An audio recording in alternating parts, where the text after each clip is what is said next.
Assalamu alaikum wa rahmatullah. On se retrouve avec un énorme plaisir. En fait, pour faire une belle vidéo sur la prière. Mais sur quoi plus précisément?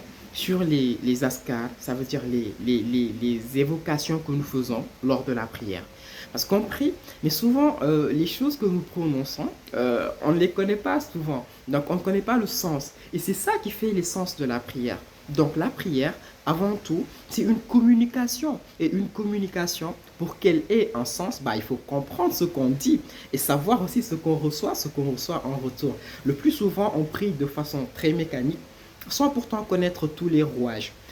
Donc, on va commencer par le début. Quand on est devant Allah pour entrer dans la prière, et c'est une obligation, il faut faire le takbiratul ikram. Donc, on dit Allahu Akbar.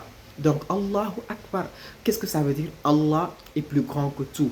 Allah est plus grand que tout. Donc, qu'est-ce que aussi ça doit signifier en nous, dans notre cœur, dans notre perception aussi de la vie et de la prière, que quelles que soient les difficultés que nous avons, quelles que soient les tristesses que nous avons, quels que soient les soucis que nous avons, Allahu Akbar, Allah il est plus grand que ça. Allah il est plus grand que la terre et tout ce qu'elle contient. Donc que nos ennuis, que les ennuis de nos proches et tout ce que nous vivons. Et ça, si on le valide vraiment intellectuellement, mais ça va changer énormément de choses dans notre prière et dans notre vie. Parce qu'on saura que vraiment, mais attends, mais c'est rien du tout en réalité. Allah, il est plus grand que ça. Donc je me confie à Allah. J'implore Allah, j'invoque Allah. Et Allah, il va résoudre mes problèmes, Inch'Allah. Donc Allahu Akbar, quand on le dit, Allah, il est plus grand que tout. Donc ce qui nous est demandé, c'est aussi de le valider intellectuellement. De savoir que Allah, il est plus grand que nos difficultés. Il est plus grand que tout ce que nous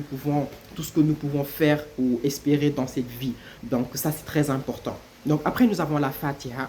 Donc je pense que j'avais une vidéo où je donne la description de la Fatiha, son sens. Et je vous invite vraiment, si vous ne la connaissez pas encore, d'avoir une appli de Coran et vous aurez la traduction. Peut-être aussi qu'on fera une autre vidéo plus précise sur la Fatiha. Parce que c'est aussi un incontournable. C'est pas pour de rien que toutes les rakas commencent par une Fatiha. C'est vraiment une sourate qui regroupe tout, une sourate magnifique qui donne du sens à la vie et qui nous enseigne énormément sur le divin, sur nous et sur notre rapport avec non seulement Allah, mais aussi avec les créatures. Donc la Fatiha, c'est une magnifique sourate.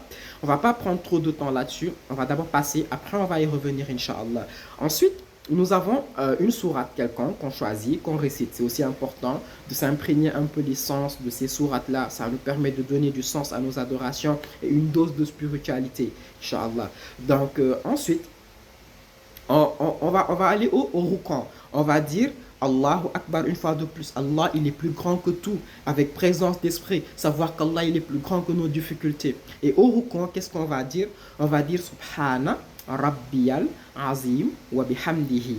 Donc, Subhana, gloire, Rabbiyal, au Seigneur, Al-Azim, l'immense, wa bihamdihi, le digne de louange. Donc, vous vous rendez compte que, donc c'est important de connaître ces significations. Subhana Rabbi al-Azim, je rends gloire au Seigneur, l'immense. Donc là, on accepte notre petitesse, on accepte notre incapacité face à l'immensité d'Allah. Voici ce qui se passe dans le sujoud. Et c'est important de le répéter en adorant Allah. Parce que la prière, c'est une adoration. Et une adoration, une fois de plus, elle est vraiment faite avec une présence d'esprit, en sachant ce qu'on dit, en louant Allah, en sachant que c'est lui le parfait, qui n'a besoin de rien et que nous sommes les imparfaits qui avons forcément besoin de lui. C'est ainsi que ça continue. Après avoir fini, donc on garde Subhana Rabbi al-Azim, louange à Allah, l'immense, wa bihamdihi, le digne de louange. Euh, donc, et on va se relever du rukon et on va dire Sami Allahu liman hamida. Là, c'est Allah. Sami Allahu. Allah a entendu liman hamida, celui qui l'a loué. Donc, quand tu dis Sami Allahu liman hamida et que tu reprends ta posture debout, tu dis louange à Allah. Allah a entendu celui qui l'a loué. Et ensuite, tu réponds, tu dis Rabbana walakal hamd. Ô Seigneur, Ya Rabbi, walakal hamd, à toi la louange, à toi la louange une fois de plus. Et là tu dis, hamdan, nous te louons, kasiran, énormément, tayyiban, de façon pure, mubarakan, avec beaucoup de bénédictions, fi, à toi Seigneur. Donc vous voyez que la louange, elle revient beaucoup dans notre prière. Parce que quand on dit Rabbana walakal hamd, la louange te revient à toi, ô Seigneur. Hamdan, nous te louons, kasiran, énormément, tayyiban, mubarakan fi, de façon pure et de façon bénite. À toi la louange, ya Allah. Et ça, c'est important. Vous voyez que ça devient plus beau de cette façon. Nous louons Allah, mais Allah, il nous répond. Il est là pour nous. Et il sait ce qui est bien pour nous. Et il sait ce qui est bon pour nous. Et il nous l'accordera sûrement au bon moment. Et avec Allah, ce qui est bien, c'est qu'on ne perd jamais. Quoi qu'il puisse arriver, Allah, il te protégera, il te facilitera. S'il te fait vivre des épreuves, patient, sache que c'est le moment de vivre des épreuves, mais qu'au moment de vivre le bonheur, tu vivras le bonheur et tu n'auras jamais regretté d'avoir placé ta confiance en Allah. Alors que si c'est le contraire, si tu vis des bonheurs alors que tu es loin d'Allah, tôt ou tard, tu regretteras cela. Donc, faisons de sorte de nous accrocher à Allah. Donc là, on est en station debout. On a loué Allah. Rabbana walakal hamd. La louange te revient. Et hamdan kasiran tayyiban mubarakan fi. Nous te louons énormément, de façon pure, de façon bénite et de façon purifiée. Ya Rabbal Alamin. Et maintenant, nous allons au sujud. On va dire encore Allahu Akbar. Allah, il est plus grand que tout. Il est plus grand que mes problèmes. Il est plus grand que mes difficultés. De toute façon, après une prière bien faite, quand on sort, je le dis souvent, on sort avec 90% de nos soucis évacués parce que Allah, il nous aura évacué le cœur avec sa grandeur. Ya Rabbal Alamin. Donc au sujud, on va dire Subhana Rabbiyal A'la wa bihamdihi. Donc Subhana, gloire, Rabbiyal, au Seigneur, wa bihamdihi, celui qui mérite la louange une fois de plus. Donc, subhana, gloire, rabbiyal, au Seigneur, al-a'la, j'ai oublié, al-a'la, le très haut. Donc, quand on est au sujud, on s'abaisse et on loue le très haut. Subhana, rabbiyal, a'la. Donc, gloire au Seigneur, le très haut. Donc, on s'abaisse devant Allah et on accepte qu'il est grand, qu'il est au-dessus de nous, qu'il est au-dessus de toute sa création et qu'il est parfait et qu'il est bienveillant aussi envers ses serviteurs. Voici le sujud. Et le prophète nous dit, le sujud, c'est l'endroit où tu es plus proche d'Allah. Rapproche-toi. Wasjud waqtarib.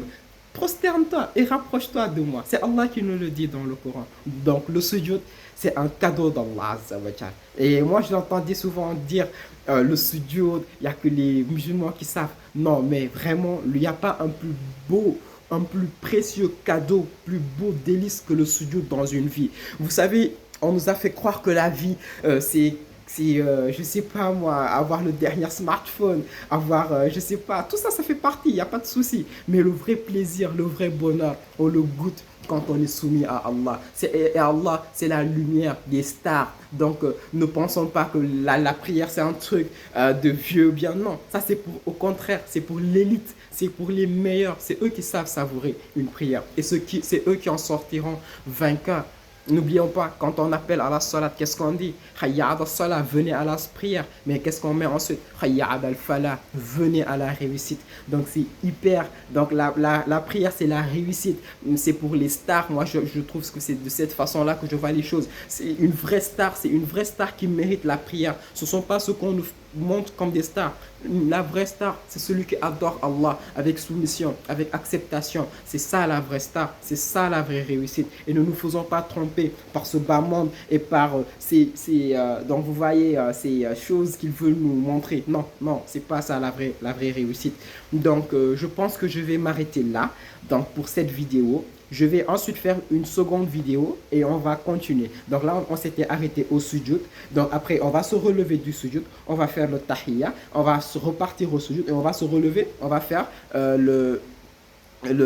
comment dire, at-tahiyyatu lillah, az-zakiyatu lillah. On viendra plus précisément dans la signification de cela. Donc sachant que les choses que nous répétons dans la prière, c'est important pour nous.